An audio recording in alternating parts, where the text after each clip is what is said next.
This is a snake, and this is also a snake. Same family, same ancestor, completely different level of threat. The black mamba can kill you in 20 minutes. The inland taipan carries enough venom in one bite to kill 100 adults. Land snakes are already one of the most effective killing machines evolution has ever produced. So why are sea snakes so much worse? Land snakes kill 80,000 to 140,000 people every year. They are fast, precise, and venomous. They are genuinely terrifying. And the ocean looked at all of that and decided it wasn't enough. Sea snakes took everything land snakes built and stripped out every limitation. The gravity ceiling, gone. The geographic box, gone. The venom potency cap, shattered. They inherited the deadliest snake toolkit on Earth. And then the ocean gave them 65 million years to make it worse. They hunt in 3 dimensions. One species follows divers. Another's venom makes the inland taipan look cautious. One has colonized 3 oceans simultaneously. Land snakes are terrifying. Sea snakes took that as a starting point. So what is in the ocean that required upgrading the world's deadliest snake family? Let's find out. To find out why, let's start with the most dangerous sea snake on the planet. Not the most venomous, the most dangerous. Hydrophis schistosus. The beaked sea snake, responsible for roughly 90% of all recorded sea snake deaths in human history. It grows up to 4 feet, not huge, but it hunts in shallow estuaries and mudflats where visibility drops to nothing and the seafloor is a maze of silt. It doesn't need to see you. Heat-sensitive pits along its jaw detect warm bodies in complete darkness. It coils on the bottom, waits, and strikes in about 1/3 of a second. The venom is a potent mix of myotoxins, chemicals that break down muscle tissue system-wide, not just at the bite. Muscles deteriorate, kidneys fail, filtering the resulting proteins, jaw locks, breathing becomes labored. Strike success rate, 80 to 90%. Rattlesnakes miss about half the time. But that's not even the strangest part. The beaked sea snake has basically no idea what it's biting. Terrible vision. It hunts by heat and pressure. It has been documented biting fishing nets, bare legs, and rubber boots because they triggered the right response. It doesn't target you, it targets something that moved the right way, which is cold comfort when you're wading in a Bay of Bengal estuary.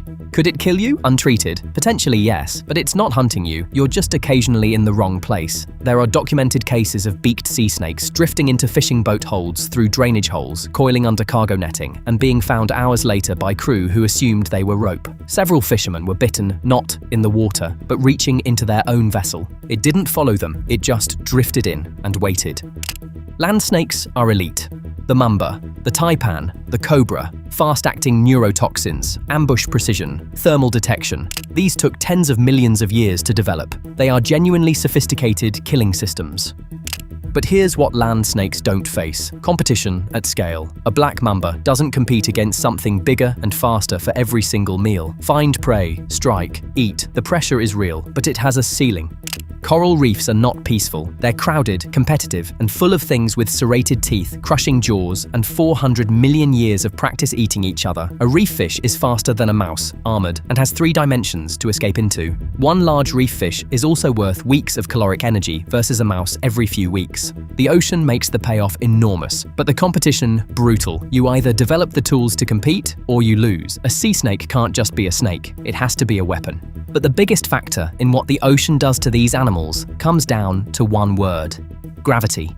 The biggest land snake ever recorded was around 25 feet. That is effectively the ceiling. Beyond that, locomotion fights you, metabolism fights you, the structural cost of size on land caps what's possible.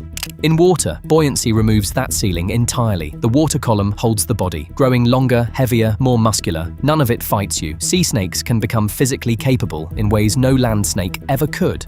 Not because they're more evolved, but because the water does the work gravity won't allow on land. But aggression isn't the only strategy. Some sea snakes skipped the attitude entirely. They just became quietly, absurdly lethal. Enter Ipisurus duboisi, Dubois sea snake. Slender, warm olive brown, moves through open water with almost graceful fluidity. You'd watch it and think, that's a normal-looking snake. Do not let that fool you. The Dubois sea snake carries the most toxic venom of any sea snake in the world. Top 3 most venomous snakes on Earth, land or sea. Its neurotoxin doesn't break down muscle like the beaked sea snake's does. It blocks the signal signals between your brain and your muscles. Your diaphragm stops responding. The LD50 is roughly 0.044 milligrams per kilogram. An amount of venom smaller than a raindrop could be fatal. One full yield contains enough toxin to represent a serious medical crisis for any human it contacts.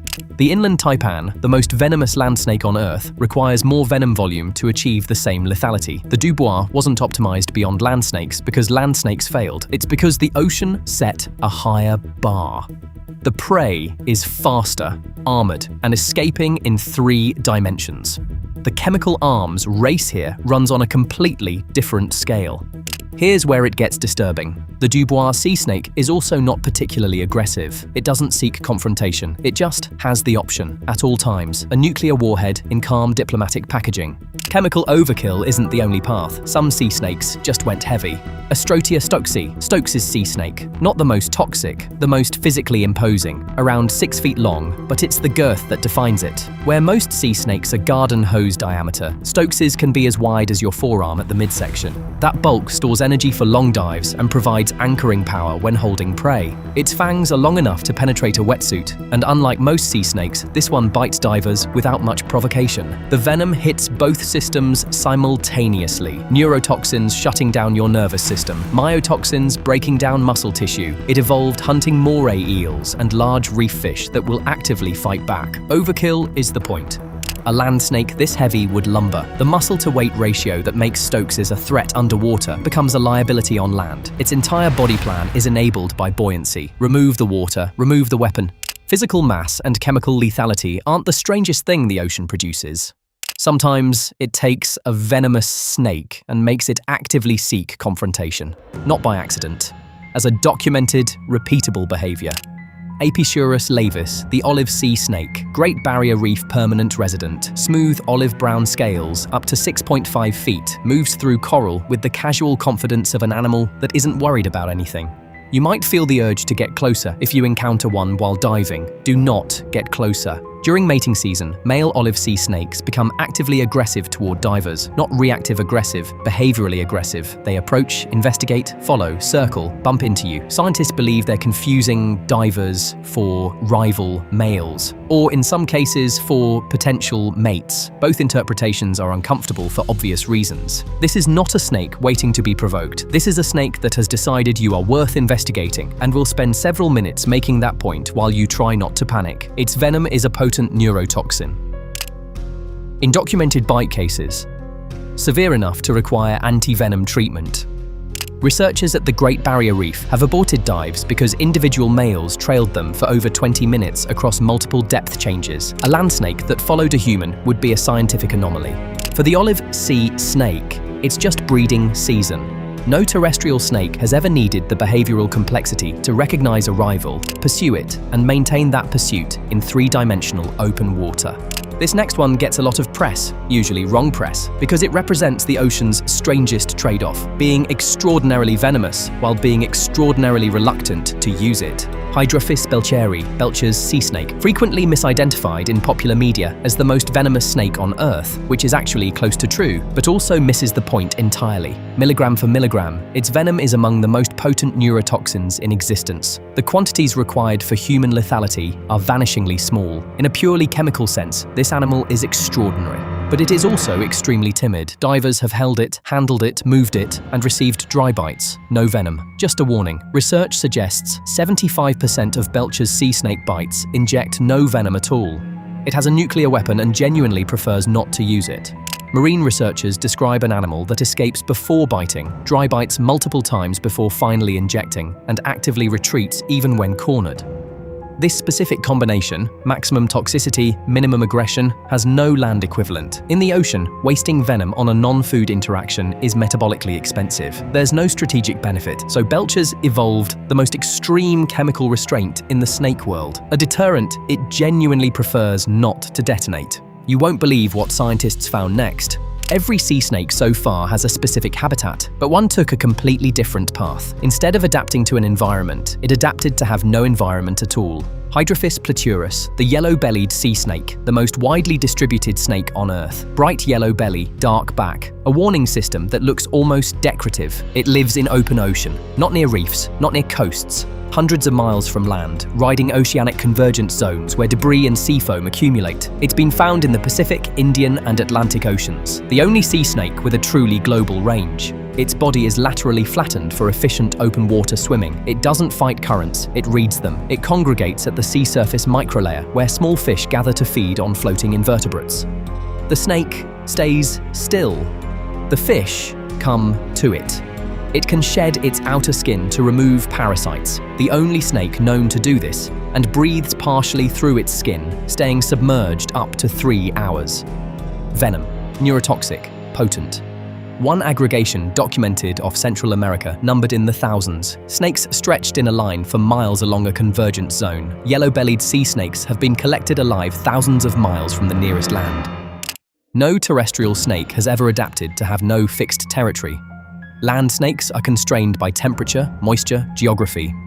The yellow-bellied sea snake removed every constraint by removing the land entirely. The ocean didn't just make it more dangerous, it gave it the entire planet as a hunting ground. Fortunately, we live on land, and on land, even the most dangerous snakes operate within a set of rules. The black mamba won't follow you into the ocean. The inland taipan doesn't hunt in open water. The king cobra can't pursue you three-dimensionally across a reef at depth. Land snakes are legitimately dangerous. 80,000 people a year learn that the hard way. But their danger has limits. Gravity, geography, temperature. They evolved in an environment that, as hostile as it is, isn't the ocean. And while land snakes may kill over 100,000 people a year and have haunted human nightmares for as long as we've had them, they are, believe it or not, the version of this we should be grateful for. The ocean took the same starting material and produced something that chases divers, spans 3 oceans. Out venom. The inland taipan milligram for milligram, and bites through wetsuits with fangs evolved for exactly that purpose.